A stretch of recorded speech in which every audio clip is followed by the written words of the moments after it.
This is Level Up Success Podcast with Neff and Truth. Hey, how you doing, friends and family? This is the Level Up Success Podcast. and welcome to another episode where we always bring knowledge and power to our listeners. So tell me, Nate, how we going to start this right now? Hey, how you guys doing today, man? I hope you guys are having a great day. So, as far as today, topic, I just want you guys to keep one thing in mind. And I have a question, right? What is success? How do you define success? Right? So, I have this gentleman here. He's going to talk about what he does. Before that, why don't you give us an introduction? Like, what's your name? Where you from? Background? Mm-hmm. Hey guys, how you doing? How you doing? Cool. I'm Carlos Molina. I'm a native New Yorker based in Queens. All right, cool. And what is it that you do? I'm a special ed teacher in New York City Public Schools. Okay. All right. How is that going for you?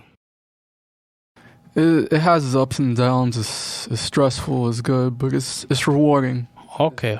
Awesome. Mm-hmm. What inspired you? How do you get started with being a teacher? Well, what inspired me to be a teacher was that I grew up as a student who was struggling in the classroom. Okay. And it was basically because I had a hard time paying attention. I had a hard time processing things. Okay. And the way they taught me was kind of different from what I want to teach my kids. Okay. So how so? Because it would kind of be they would kind of teach you in a drill sergeant type of way. It would be like, oh, do this. Okay. If you don't do this, you're gonna fail. But they would never bother explaining to me, and they would never bother adapting the lesson to make it fun or make it interesting. Okay. Was it like this for all your teachers? Like how was it for you? Because I know me growing up, at some point, after sixth grade, junior high school, I would start having different teachers in different periods. And then, I'll get some teachers who just teach differently than others. So was it like that for you, or do you feel like every single teacher was just drill sergeant, mode? It was, there were always those few handful of teachers who were very compassionate about it. Most of the teachers were kind of drill sergeants. I know that they meant better, and in no way am I criticizing them. I'm sure most of them had good intentions. Yeah. Most of them wanted you to do good. You know what I mean? Yeah. But the way that they did it without explaining why, that's what I always wondered my whole life. Yeah. People tell you to do things, but they never bother explaining you why. They never bothered showing you the reason. Okay, I got you. I don't know why this just came to my mind. I had in junior, because I guess since I started talking about junior high school, I had this math teacher, man, and I know he meant well. You could kind of tell that he's a good guy, but when he first he didn't speak proper English. So it was challenging for us to understand what he's saying. And when we would address it to him, he would say, well, we talking numbers, so, numbers have the same language. And I'm like, yeah, bro, but I don't understand you. So I did go through that challenge. I mean, I don't know why I thought about that, but he was also kind of like a drill sergeant where he would teach you and he's like, well, if you can't learn, you just can't learn. Or he'll repeat the same thing and it's like, I'm not being helped in this. And then, afterwards I met other teachers in high school that they knew, they saw that I was struggling, and then they would sit with me and say, okay, tell me what you're struggling with. And then, they'll give me more undivided time to try to teach me stuff, and I ended up appreciating that. But I that when you said that, is what I thought about. So yeah, man. And you do get those couple of gems which it kind of helps you, like, and that's where I wanted to get at. That's why I mentioned that you sometimes you do get some gems of people that, that they're willing to go the extra mile and that they're more understanding. But yeah, so thank you for that, man. So at what point did you decide? You say, you know what, man, I need to be a teacher. Like, what point was it that you was like, okay, or did you see a teacher that did certain things for you? Or like, how did that go about? Well, when I was in college, it was kind of similar, except like the professors were instruct. And the thing is, what people don't realize, there's a huge difference between teaching and instruction. Yeah. This is a very important topic. The professors in my college, they instructed, for students to learn, you have to teach. And like what inspired me to want to be a teacher is that like I saw like how students were inattentive, they weren't paying attention, but they were very good at other things like basketball, baseball, video games and stuff like that. Yeah. So I kind of was like, okay, oh, and another thing that inspired me to be a teacher, very important, was that the many teachers and professors in general, they only pay attention to the A students in the front. They don't pay attention to the C students. They don't pay attention to the students who are struggling. And that kind of makes certain students feel a type of way.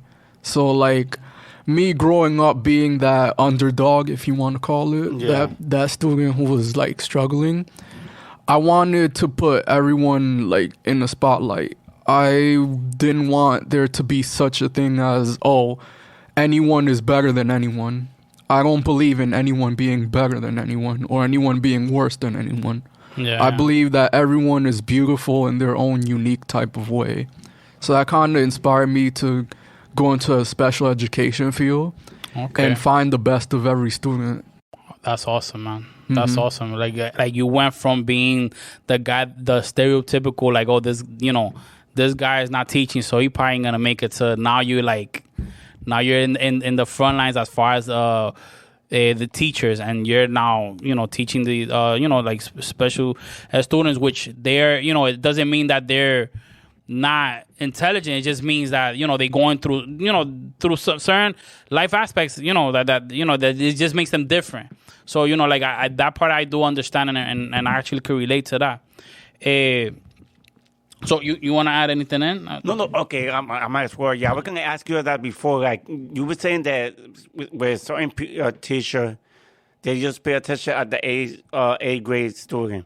Do you feel that they did that because they felt like if they could learn what I'm teaching, the other students should be able to learn it? Because I know I've seen this in my life too. That I see that certain teachers treat the A grade student much better than the D.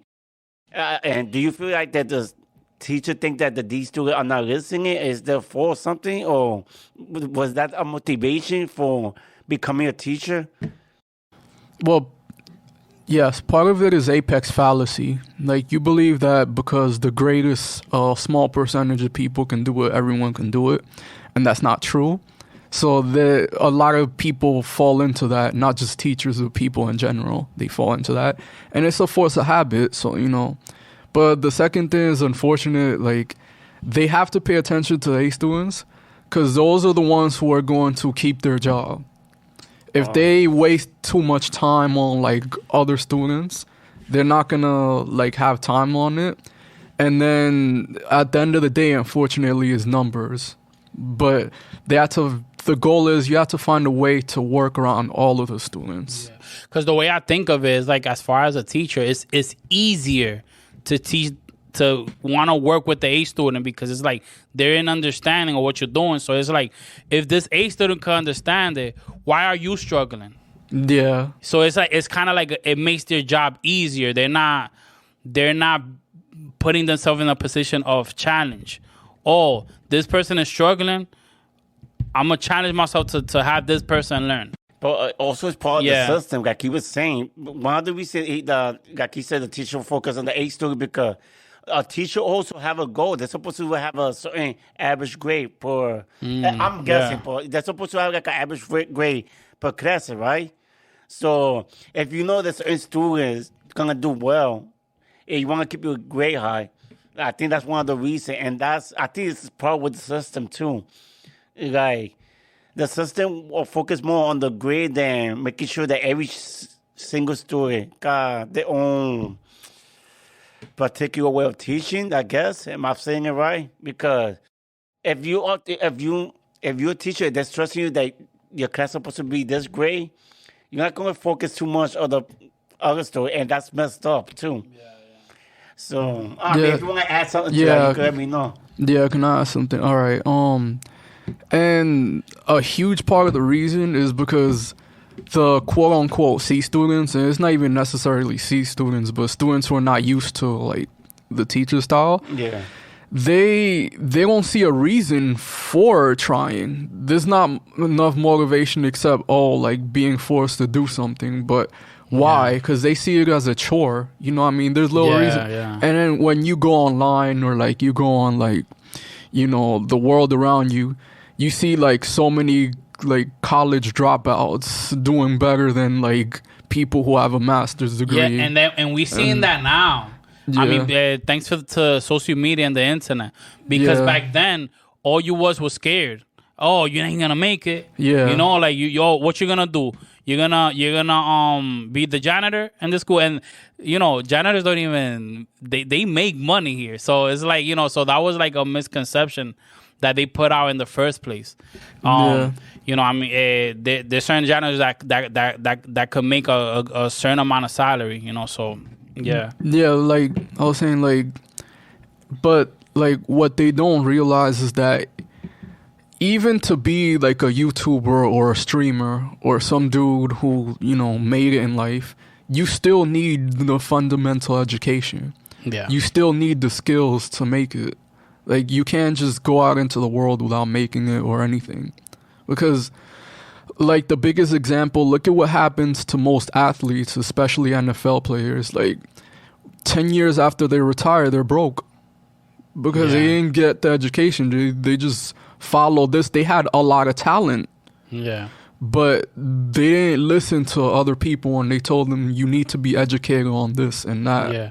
Well, so when it comes to athletes, right? Like athletes, they end up generating a lot of income. So is school really teaching our students how to financially be ready? Because they're not, you know, the school doesn't teach how to be an athlete. I mean, well, there is, unless you're gonna go to a school that does have you know, that criteria in it. But what I'm saying is there's no financial structure. So that's a problem within itself. We're not like, they no teachers teaching students on how to be financially free. You know, they're teaching them how to, you know, get a job basically. So not that there's nothing wrong with getting a job. What I'm saying is, for an athlete, that's not just a regular job. You have a career for a short amount of time. Nobody's teaching them on how to set that money and set it in a right path for them. If I'm making sense. Yeah, so it could be passive. Yeah, passive income. Yeah. The problem is we're gonna get off the topic, but like you were saying, like when they making certain amount, they're already used to spending it, and once they retire, and they're still spending it without getting the same income, that's when the situation happens. So I mean, but I think he's right. But both of you are right. We need to find a way, like. If you give knowledge, like for me, school is really important too. People need to, of course, have an understanding. Oh, it's hard. Can you stop? No, but it's also important, like the social structure. Yes. You know, like how to act around. You know, like the environment. You know, like these are things that you need to learn. Yeah. You know, like how to mingle with people. You know, and they do need a certain amount of structure. The problem becomes is that not everybody thinks the same way. Like you have, you know, like, and that's where the challenge comes for the teacher to want to now engage on the challenge. I want to see student I want to make this person an A student. How do I do that? Mm-hmm. You know what I mean? So that's my opinion on that. So let me ask you this question. Do you like what have been the challenges that you have been facing before and now after a pandemic? Well, we're still in the pandemic, but has there been any challenges that you've been facing? Not like after a pandemic, not much, but before a pandemic, yeah. Okay, you explain that? Yeah, so like just gonna say a little bit about my background. Like, okay. So I'm a student who went to college. You know, I got my master's, and you know, I finally got my certification. Congratulations, man. Yeah. Thank you, man. After so many years, but it's after like so many changes in life. And what I was gonna say, like, one important thing is you gotta be wary of the people around you. I'm 31, and I just started being a teacher like last year. Okay. You know what I mean? I should have been a teacher like 10 years ago, but because I hung out with the wrong friends, you know, I didn't pay attention to anything in life. I didn't focus on anything, and you know what I mean? I didn't want to do any better, because when you're hanging around partying and stuff, you don't really focus on the future. Yeah. So it was very hard for me to like tell them that I had to leave. And sometimes you have to leave a friendship or a toxic friendship or relationship. Yeah. And like what was it that clicked in you? What made you say, you know what, I gotta change because, you know, like this happened. I gotta go. I gotta do my thing. It's like their priorities weren't straight. It's like you look at everyone around you. As after like, and I was friends with them for 7 years. Yeah. You know what I mean? And I loved them. You know, I have nothing bad to say about them. I don't regret being friends with them.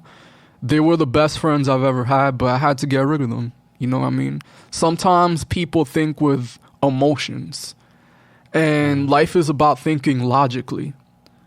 Si tú te llevas por los sentimientos, like you know, you think about too much emotions, you're blinded by reality. That was what's going on. No, yeah, it makes sense, guys. We talk about it in one episode. You know what you're gonna be by the type of person you're gonna be by the type of person you hang with. Yeah. Like if you hang with people that not think about future, there's a good chance you're not gonna think about your future. Now, if you hang with people that want to change and want to do something in the future, you're gonna start thinking the same way as them. So it's like you say, it's sad that we sometimes gotta get rid of people that we, like you say, they have a good friend, but they all have the same vision that you had. Yeah, no, and it sucks. No, it really sucks because it's like you want to bond with the people, because sometimes people are very important to you, but it's just like you get to realize that they're a distraction to the path that you want to take. Mm-hmm. You know what I mean? So I mean, I could relate to that too, man. To add something to it. Yeah. The people who love you most, and this is something very important. The people who love you the most are the people who tell you what you don't want to hear. Yeah. And I'm talking about terms of constructive criticism. Yeah. I'm not talking about in terms of bashing you. No. Yeah. I'm talking about criticizing you in a way that they're telling you that they want you to do better. Yes. Like, you ever been to your mom's house and like she just, you know, yells at you because you haven't cleaned your room or something like that, or like because you're coming in late, or because you know this. Yeah. And it's like you don't want to hear it, but she loves you. That's the thing that you gotta realize. And that's something that I never realized until I first met Nate. Because I first met Nate at a dance studio, and then he was telling me like, yo, what's wrong with you, man? Like, why aren't you studying? Like, why are you always partying all the time? Why are you always drinking? Like, you can't be doing that. And that's when I woke up, you know, and I realized that, like, I wasn't really heading anywhere positive in life. I was just living day by day, like the YOLO life. Like, I wasn't looking at the future. And that's when I realized, you know, I had to change. And I thank Nate to this day for that. Oh no, thank you, man. Wow. I mean, I know we have talked a few times, you know, and I when I remember that day because I just saw.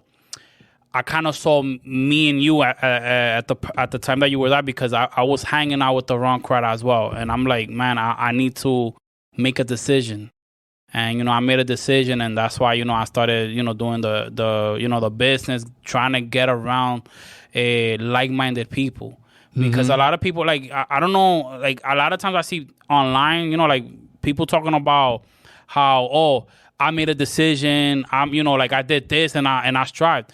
Well, how do you get this thought to do this?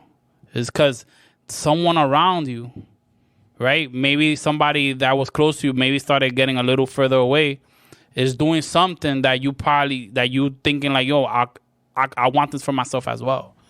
So, you know, like, so that's basically what happened, man. And you know, like, it's awesome, man, and I see that you did a lot of things as well, which, you know, we will share that if you're willing to talk about it. So thank you, man. I mean, you know, wasn't expecting that. No, you got me like blushing and stuff.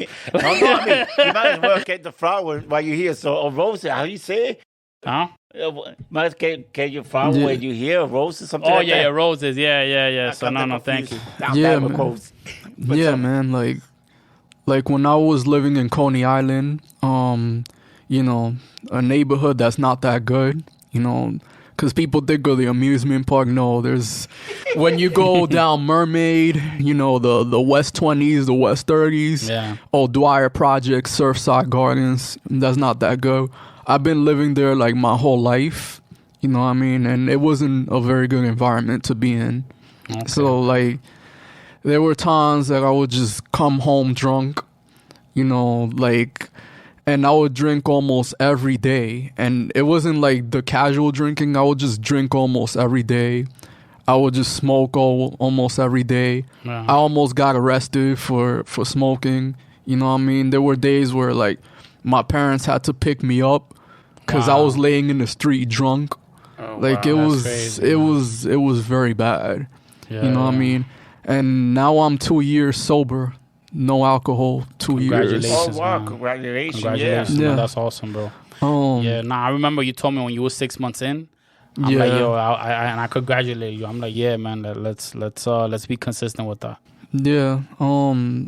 So like after all that, I started working my ass off. You know, started working hard. Finally, I managed to save up enough money to give my parents a down payment for their own house.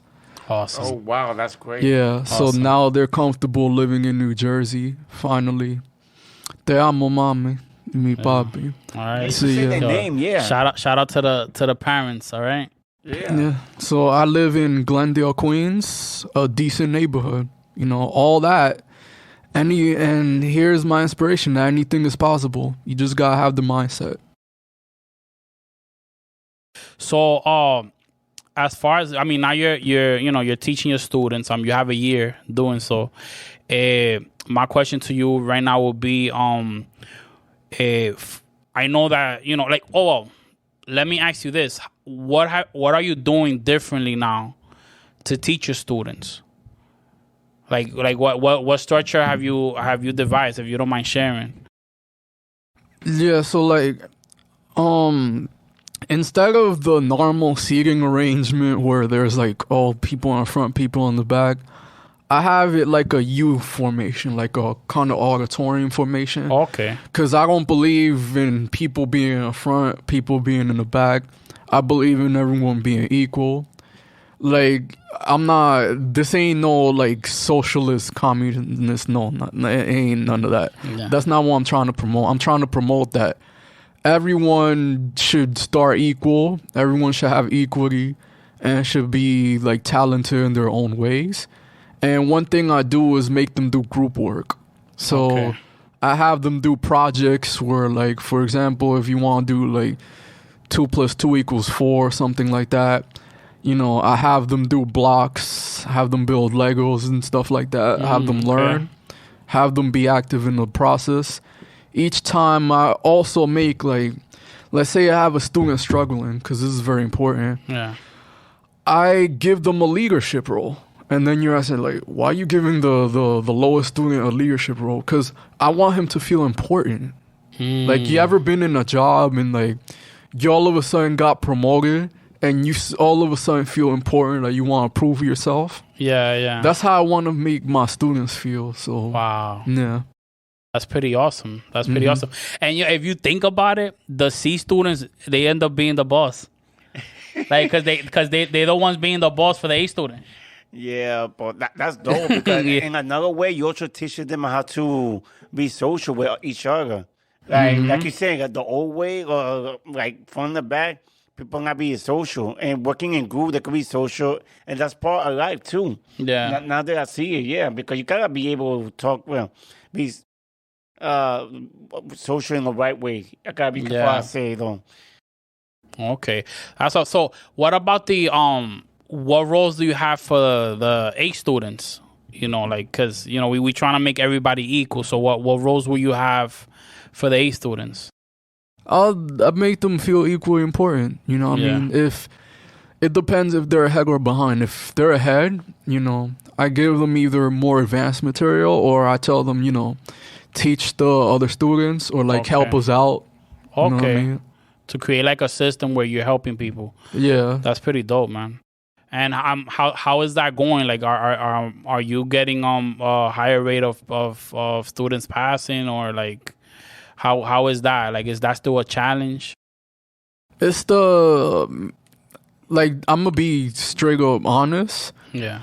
The improvements in terms of test score is increasing a little bit. It's not a lot, but it's a little because you know there's a difference with testing.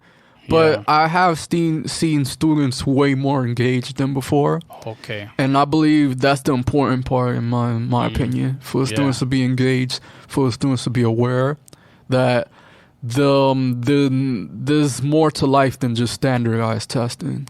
Yeah, awesome. That's pretty dope. What level do you teach?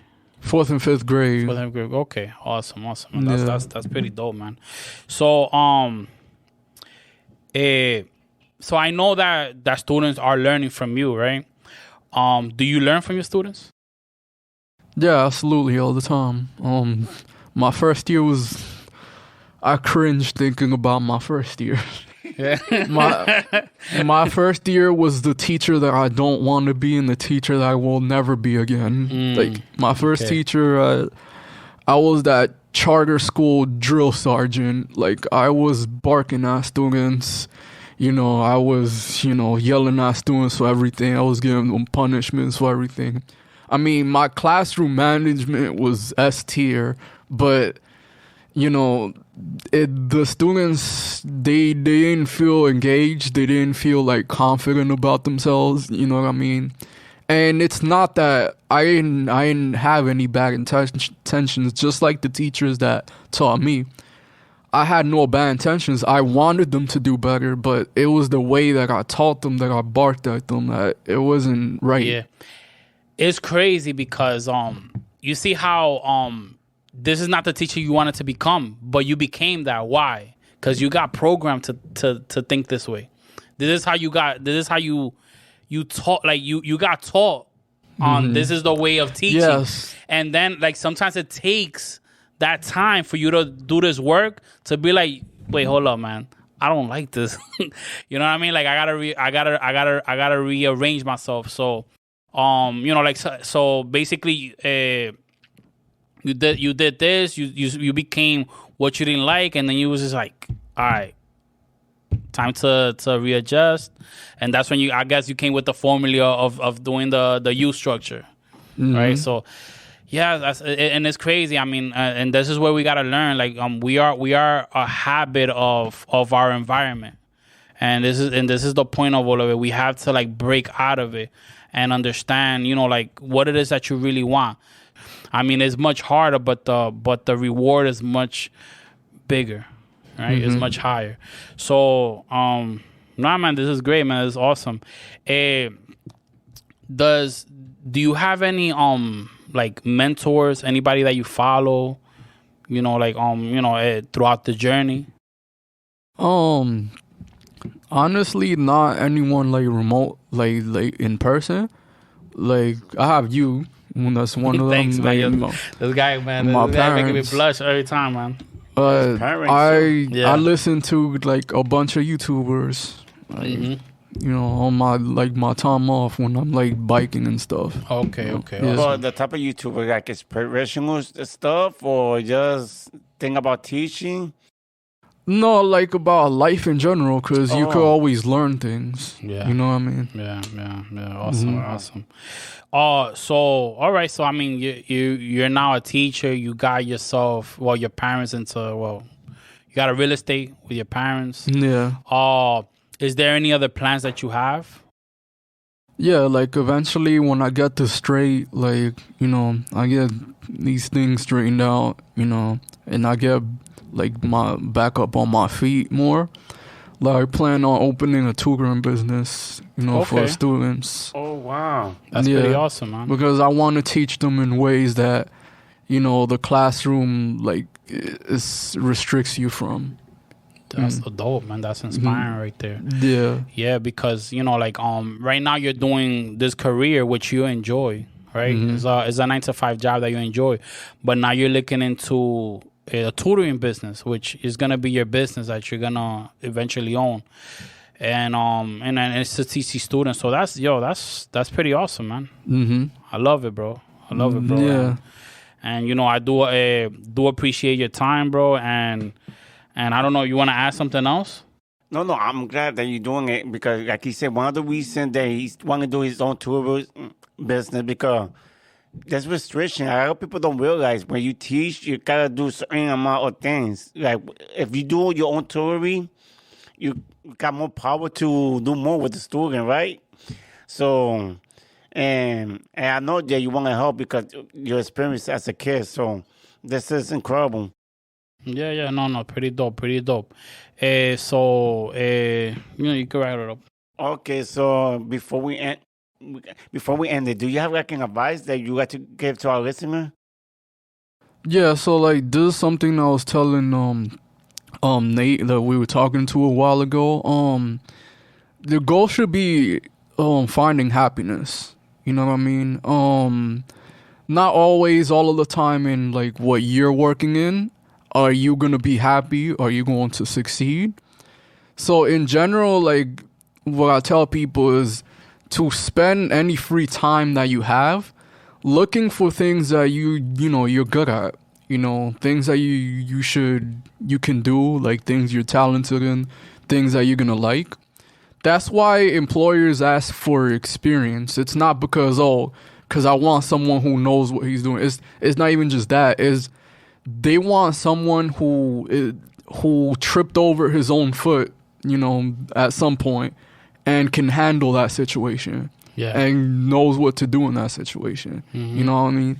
Like, that's what you should do, like, because you never know, like, if you're going to succeed or fail until you try it. Yeah. You know what I mean? Yeah. Like, I've worked here, like, I failed in a couple businesses and in a couple jobs before, like I have the one that I have now. You know what I mean? Yeah, and I figure out, like, I don't like this.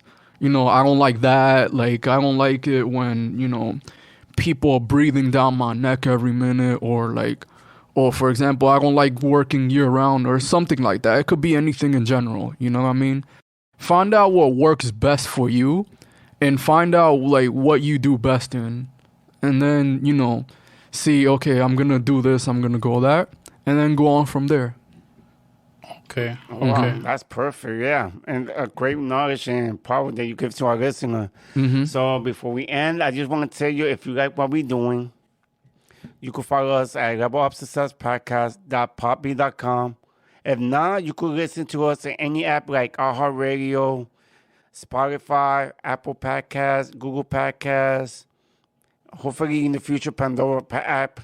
And we keep mentioning Pandora, man. I know we having some technical issue with Pandora, but we're gonna be definitely all in even Amazon Music and Audible. We there too. All right, awesome. All right, guys. So this is Neff and Truth, and We out here to level up to success, all right? So, deuces. Peace. Peace out, man. Peace. All right?